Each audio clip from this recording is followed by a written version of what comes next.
So the first thing I wanted to ask you about is Zack Starkey. There has been a lot of shenanigans around Zack Starkey lately, and I He's know having he's having a moment, isn't he? he kind of is, right? On the one hand, way to turn getting fired into Yeah. a lot of notoriety. Good on you. Yep. Um, have you had any insight into the whole like rehiring and then refiring thing? I think it just no, I don't have any actual insight other than as any other observer. I think it just shows how far apart Pete and Roger are on a normal basis, on a regular basis. That things just get ahead of steam that one guy says or does, and the other guy doesn't even hear about it, and then all of a sudden, they're cleaning up after each other, or however that would go. It's just it sounds horrible to say this. I love the Who. I love everything they've ever done. It's like, guys, there's a reason this is the farewell tour. It should have probably happened a while ago. It's just not. I It mean, did they're happen just a while they're ago. It happened in yeah, 1986. they're on such opposite sides of everything. Those two, and then in the middle of it, here comes Zach. I think it's great that Zach has gotten all this attention right now. He's just been he's just had this incredible career, great life, doing everything the right way, great drummer, goes without saying. And then at a moment in time when he does have the perspective, he just had fun with it. I just thought the whole thing was hilarious. And I'm sure he was hurt by it and annoyed and confused and bewildered and all that. But he also has just been able to make fun of the whole thing. And I think it's been hilarious. Now, the first thing that popped into my head was because as soon as it happened, he also released a song with another band and Noel Gallagher guesting on it.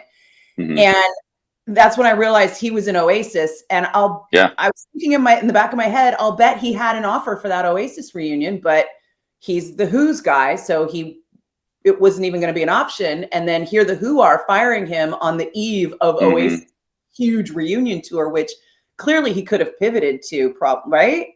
If he'd Yeah, known. I mean, I've heard that they had Joey was their choice the whole time at the same Okay. time, but anything we don't hear directly from the mouths of the principals, it's all just could be easily denied. But the people I know in that world said that it was just going to be it was Joey Wonker like forever. So who knows? But I mean, Zach certainly would have been on the short list when they were trying to figure it out. So you think Zach saying that publicly is just kind of keeping this press cycle going and not like prep for a lawsuit? Oh yeah, I don't think I think he's just I think if he did 6 interviews in a week, they'd say 6 different things. He's just having fun. Because on the one hand, if you're a working drummer, losing a huge gig like that and not having another huge gig to pivot to would be crucial to you. But also, he's Ringo Starr's kid. So, and Yeah, he's been with Who for what, 25 years now or something? at least, yeah.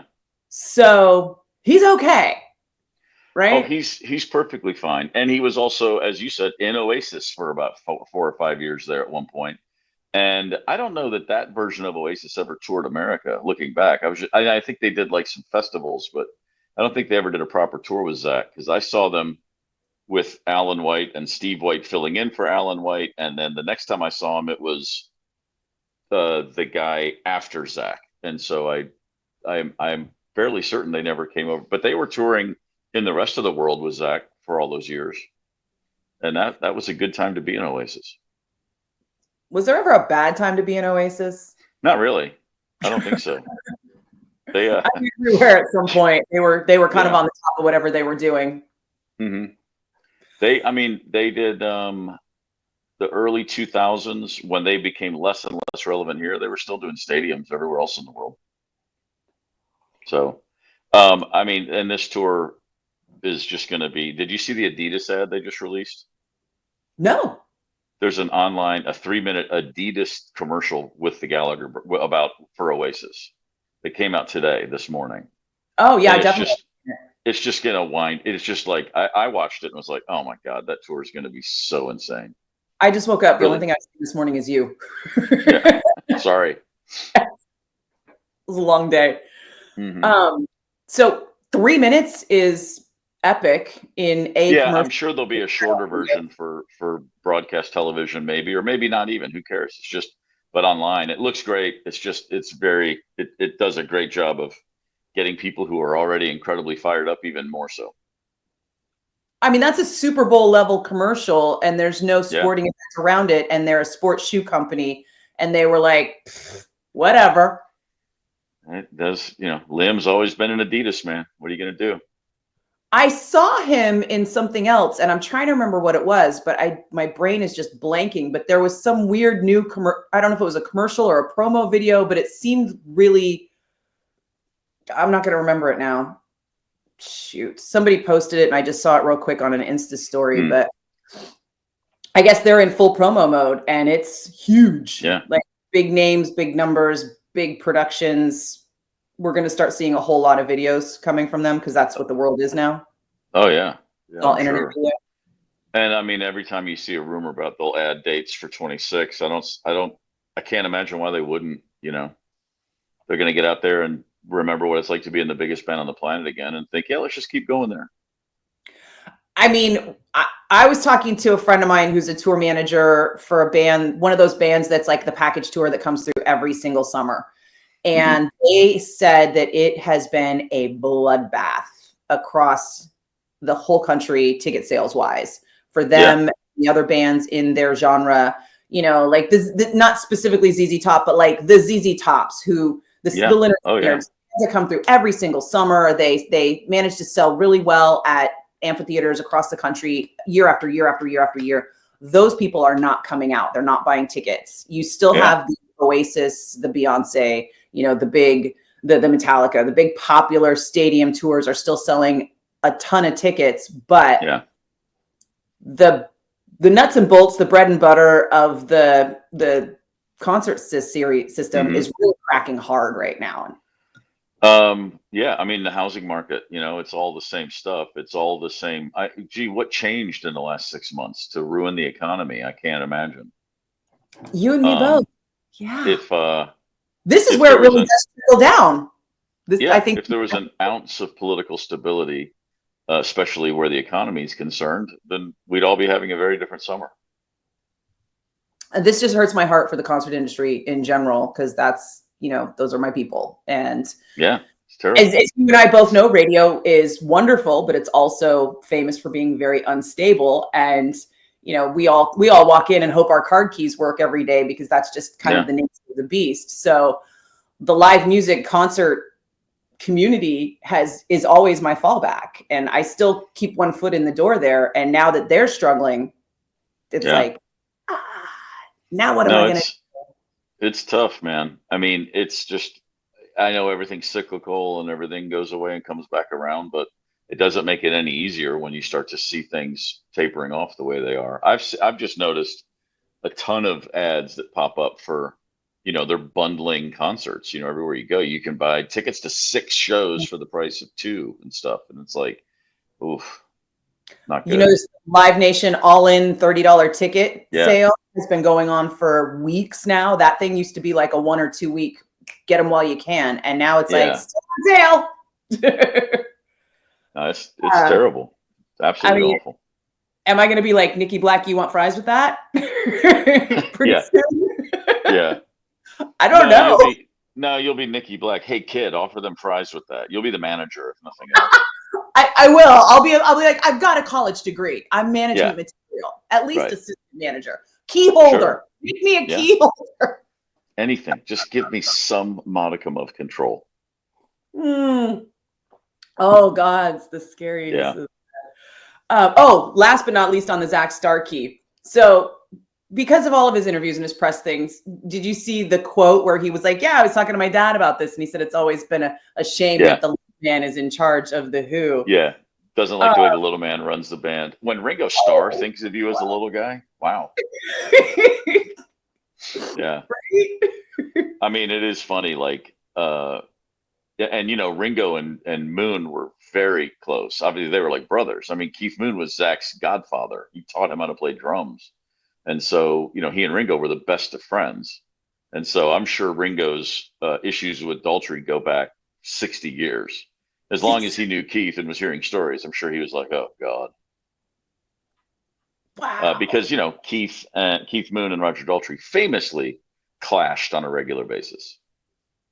So at this point, like, I kind of love this. I did not have this beef on my bingo card, but, I love I love the rock star battles, and Yeah. no one Well, has to it's not not really a beef right with now. Ringo. For Ringo, you don't have a beef with Ringo for two reasons. One, he's vegan, and two, it's Ringo Starr. So he's going to offer you a plant-based hot dog and say peace and love. Oh, But he'll do it with a little bit of an eye cut. That's as much as he's going to get into it with anybody. so British snark and wit is Yeah. going to be the extent of all Beatle-based beefs from here on out. And everybody knows you actually, and yeah, and you don't actually mess with Daltrey because he grew up, he was literally a street fighting kid in a gang, and he loves to knuckle down. So no one's gonna get in Daltrey's face. Oh, and He'll still throw a punch. I said that was going to be the last thing, but I forgot about this thing. Is that in the press, Pete Townsend made it sound like he didn't want to tour, and then Roger was like, "Well, if Pete says he doesn't want to tour, then I don't want to be out there with the guy who doesn't want to tour." And it to your point about how little they speak, like clearly, it's to the point where not only are they not speaking, but their people aren't speaking because. One of those Zach quotes was he said the Who are the weirdest band ever. You got one guy who treats it like it's an art project, Townsend, and he said, and then you got a guy who's a street brawler. I mean, like they should have never been in a band together in the first place, in a weird way.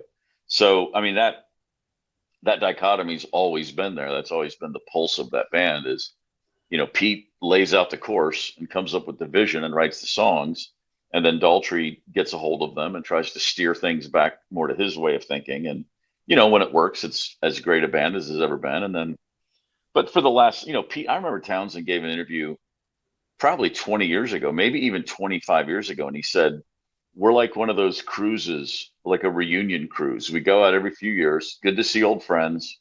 We have a good time." He said, "But I'm not kidding myself that we're still a relevant, forward-thinking band." And this is, I mean, honestly, at least 20 years ago. And so to which I say, man, props for self-awareness, and that's perfectly fine. I mean, I think the bands that cross themselves up are when they just won't admit what they are anymore, or they can't see it, or they don't want to, you know. And you can still make new albums, but if you think that your fans are going to care 50 years in, that's really, I mean, Metallica and U2 are the bands that like they somehow manage to maintain their relevancy, within their own fan base. I'm not talking about in the rest of the world, their own fans still, because, the Rolling Stones fans, all the many tens of millions of them and all the generations, did they all go listen to Hackney Diamonds a lot? Probably not. It's a good record too. They should have. But if Metallica says we have a new album, those people are going to go get that record. U2's putting out a record next year. It's going to matter to U2 fans. And so that's a pretty neat trick. And I think Pete Townsend recognizes, like, we just don't have that. So as the drumming expert, do you think it's going to make a difference at all then if we have Roger Daltrey's solo band drummer? Will that throw off the balance? It won't matter to the people who are going to see him. Anybody that's going to see that band now just wants to, they know it's like, I got one last chance to see him, and Daltrey still sings great and Pete still plays great. And why not, for the people that are really, really invested in how the band plays together, of course it'll be different. It's like Zack pulled off the miraculous, I'm a lot like Keith Moon. I'm as close to Keith Moon as anybody can get. But people who've been seeing the Who for a long time didn't actually ever see Keith Moon. So they see a reasonable recreation of Keith Moon. And now it's going to be at best one more generation removed from the reasonable recreation of Keith Moon. And so, I don't know anything about this drummer. I can't imagine he's not going to be just fine, But for people who are really, really obsessive about these things, yeah, they'll nitpick him, and it's tough to be. It's the worst thing in the world is to try to replace a drummer in a band who's got a unique feel, and all the great drummers, that's what makes them great. They don't sound like it. They just have their own vibe. And so anybody that steps in is just automatically, several steps behind, because feel individually and then feel within a group, that's the hardest thing. That initial chemistry, bands in their early days, when they develop and figure out who they are, that initial chemistry that's the magic of bands. That's truly the alchemy. And you can't recreate that 60 years after the fact with a new guy. I mean, you can make it sound good, but it's never going to feel the same, That's I didn't see U2 at the Sphere, but they just did those shows without Larry Mullen Jr. They had for the first time ever, they had another guy on stage. So I didn't see it, and I haven't really seen any videos, but I would imagine there were people going like, something's just different here. It's just, yeah, the Bono sounds great, the songs sound the same, but there's an intrinsic, and that is a band that's all chemistry. I mean, they're 65 years old and they've all been in a band for 50 years together. It's next to impossible to imagine it ever working quite the same with a new drummer. And I mean, that's the reason that Led Zeppelin is over and Rush was over. And, it's the reason that those legacies, Led Zeppelin's legacy, they might have been fine, with a different drummer. Like they were thinking about Tony Thompson at one point, who was a great drummer. But I mean, we will never know what would have happened with someone else. So all we can talk about is what we do know. And the reason their legacy never, ever, ever took a hit was because they never messed it up by trying it with someone else.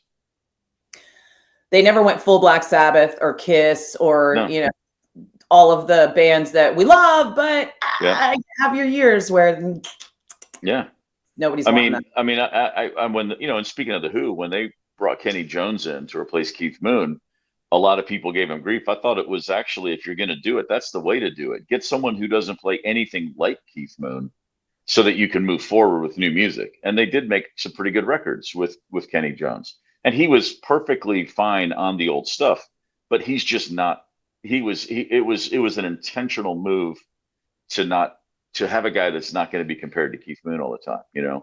I mean, maybe I'm biased. Drummers and singers are the two.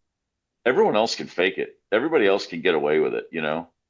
I mean, everybody else can match a tone, and you can match a vibe and a playing style closely enough that the average fan isn't going to notice. But the average fan will absolutely notice a different singer, and he will absolutely feel a different drummer, whether he can acknowledge it in real time or not. But it's drummers and singers are the toughest things to replace. So the only band still active longer than the Who, I think, if I count back the days, the Rolling Stones. They just announced that they've been in the studio since April.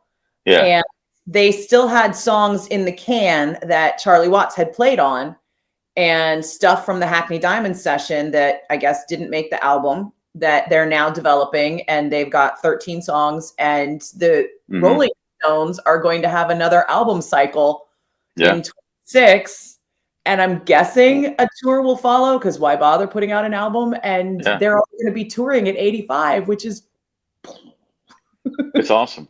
I mean, it's 85 is today's 85 is the old 65, I guess. Hell, I don't know. I mean, it's pretty incredible. But I thought Hackney Diamonds was a really solid record, and they said at the time we have a lot of stuff we had to make some tough choices. So I'm not surprised. I think it's fantastic. I think that when Charlie died and people were saying, why would they keep going? And it's counterintuitive. Like, everybody has this idea that once you get the gold watch, just kick back, man, chill. But being in the Rolling Stones is not a job. It's way beyond that. It's not. Why would you, if you have a choice of, I'm going to be bouncing around doing private things and having a normal life for 12 months a year, or I'll do it for 10 months a year, and the other 2, I'll go play stadiums. Yeah. I don't know a musician on earth who's going to not go, yeah, I'll do that for as long as I possibly can. It's very real when people say, I hope to die with a guitar in my hands. It's like, that's the one thing that you can't replicate otherwise in life. What are they going to do? Go put on some, VR glasses and simulate playing Wembley Stadium? No, just keep doing it. It's fucking awesome. They just keep going. And if you retired from, I don't know, selling cars for 50 years, wouldn't you still like to go be a rock star? Yeah, it's whatever you're doing. It's like, that's still the coolest thing, especially when it's, it's whatever your dream. I mean, it's easy to overlook these things, but whatever your dream was as a little kid, if you end up living that life and being the biggest and best at it of all time, you're like McCartney. I've never met Paul McCartney. I know a lot of people that have. And one thing everybody says is, if he walks into the room and sees a piano, he immediately just goes over and he can't not play a piano if he sees one. And he doesn't sit down and sing Hey Jude. He starts immediately trying to find a melody. He's just constantly looking for the next song. Why would he ever stop doing that? God, I hope he He's doesn't. he's not gonna. I was at Bridge School benefit Hmm. rehearsal day, and it was the one that Paul McCartney and Tony Bennett did a crossover set. Yeah. Oh And wow. so next thing you know, everybody's like whispering around backstage, and I'm like, "What's going Yeah. on?" And it's Paul McCartney. He just like he did exactly what you said. He walked into the venue and was like, "Oh, there's the piano," and he just walked on stage and started playing Yeah. and just kept playing. And everybody's like, it's a rehearsal day, so we don't have anything to do because everything's done. We're just waiting for the bands to show up and play. And so we all just like started crowding the stage, and we're all just sitting there, like literally at the Yeah. feet of Paul McCartney while he like noodles on the piano. It's nuts. It really is. I mean, and He's that's the way Keith is. That's the way all those guys are. It's just constantly looking for something. It's like you have a moment where you're struck by inspiration, or you have a moment where you're eating a pimento cheese sandwich. It's like I think I'd take the inspiration with my sandwich. Thanks. Why stop? You saw the Stones on the Hackney Diamonds tour, right? No, I saw them last in 2022 with Steve Jordan's first tour, but I did not see them on Hackney Diamonds. I saw him at Allegiant Stadium in Las Vegas, and it was Hmm. amazing. Amazing. Yeah, yeah. It was. Well, I saw them. It was just 3 or 4 months after Charlie died, and so it was still very emotional. Like when they came out and did the Charlie bit, Keith still. It wasn't their first show of that tour; it was third or fourth, but he was just absolutely had tears coming down his face, and he and Mick were just holding hands as they talked about Charlie. And everybody, everyone you're looking around, everybody's just tears are welled up, and then they continued the show and just played like they were 20 years old. It was fantastic. I couldn't believe. I mean, the best I ever saw the Stones was in 2015, amazingly, and we toured with them in '95 in Europe and did a dozen shows or so, and they were good that year. I mean, no question about it. But in 2015, they came out and Keith and Ronnie had both gotten they were completely sober, and I'd never seen them like that. And it was I stood at the soundboard the whole show just like my mouth open, like what am I listening to? It sounded like 72 Rolling Stones. Like there were some grooves and some things they hit. And I talked to Chuck Leavell. He came on my radio show the day before, and he said, "This is the best we've ever sounded since I've been with them," which was going back to Steel Wheels. He said that on the air, and then we got to the commercial break, and I said, "No, so seriously, how was it?" And he goes, "No, I'm not saying that. It was." He goes, "They're sober. Ronnie and Keith are trying to outdo each other, but they're still blending so well." He was laughing about it, but he said, "It's a kicking everyone's ass. It's incredible." And then it was absolutely the case. And so, but that show in 2021 was real close. I mean, it was just outstanding, start to finish.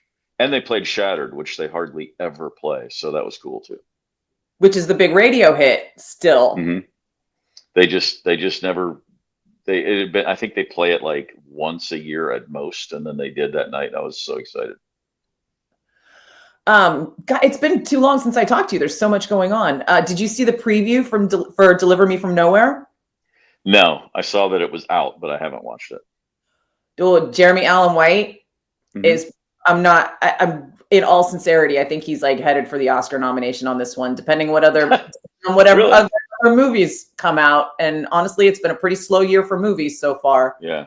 Wow. Uh, he is just really embodies Bruce as well as you can, and not be Bruce, Yeah. and not be doing like a comedic impersonation of him. Yeah. Right. I'll check Like, it out. I'll see it, and I'll probably go see the movie. Why yeah. not? Tell me what Yeah. you think. I really want to know, because I was like, clearly this movie is a love story between Bruce and his manager. Yeah. Okay. Like there's a whole narration, and then underneath the narration, like all the poignant, like there is a woman involved, but all the poignant scenes are Bruce and his Yeah. manager. And I'm like, It's funny. you know what? It's a long-standing relationship he's had, Yeah. and it kind of has been the everything. Yeah. You know, it does make sense. It's a rare occasion that someone's manager is a main character in their biopic, but here we are.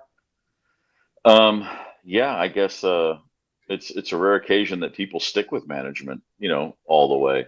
But it's funny because when you look at the artists who do, and it's like, oh yeah, they're these icons. It's always a almost always a connective tissue is, oh yeah, they had the right person and they stayed with the right person.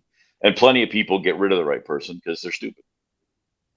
Well, and the right person from the beginning, I think, Yeah. too, right? Yeah. I mean, that was a big, I know it's weird for me to bring up Barbara Streisand as an example, but man, her autobiography was so good. Yeah. And she, Hey, she's the only artist to have a #1 album in 6 different decades, and she's about to put out another one. She had a #1 in the 60s, 70s, 80s, 90s, aughts, teens, and she's putting out a record this decade. She might have a #1 in 7 different decades. I'm 100% sure she will. I was going to say, actually, it will go #1. Who's going to outsell Barbara Streisand first week out?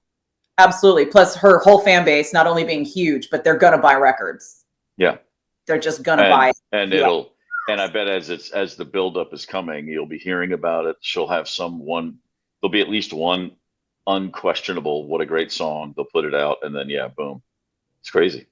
The thing that stuck out to me the most about her autobiography, and there's a lot, is that her manager got her creative control from the jump. Her very first contract had creative control on it. And she only had back then, that's like impossible. For a woman in the 60s, like what? That's nuts. And she's had it her whole life on almost everything. And in the handful of like movie instances when she was new in the movie, just getting going from stage to screen, there were some instances where she didn't have control, and in her autobiography, she's like, "And this is what happens." Yeah.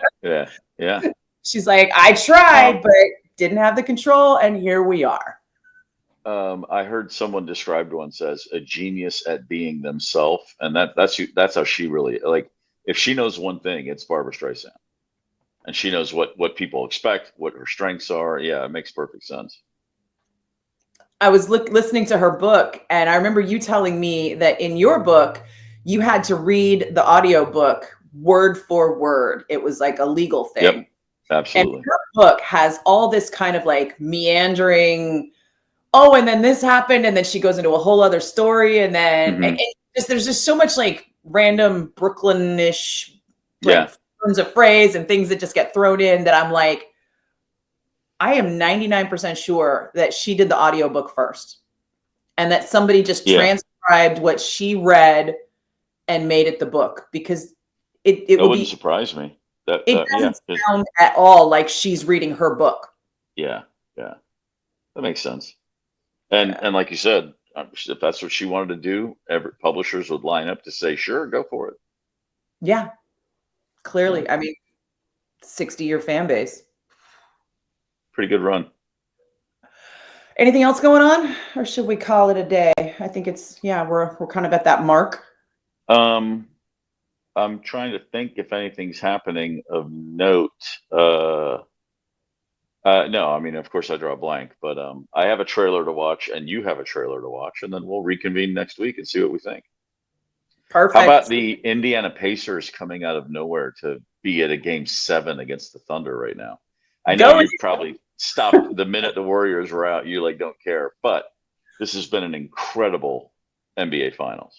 To be fair, I didn't care before the Warriors were in. Okay, all right, very good. Because basketball season is basically all year now. It's like preseason starts in what, August, September or something. I don't know. It's not. It's more like finals are like 2 months. They do need to do a couple things. They should shorten the regular season truly by 10 games, and they should start the season on Christmas Day.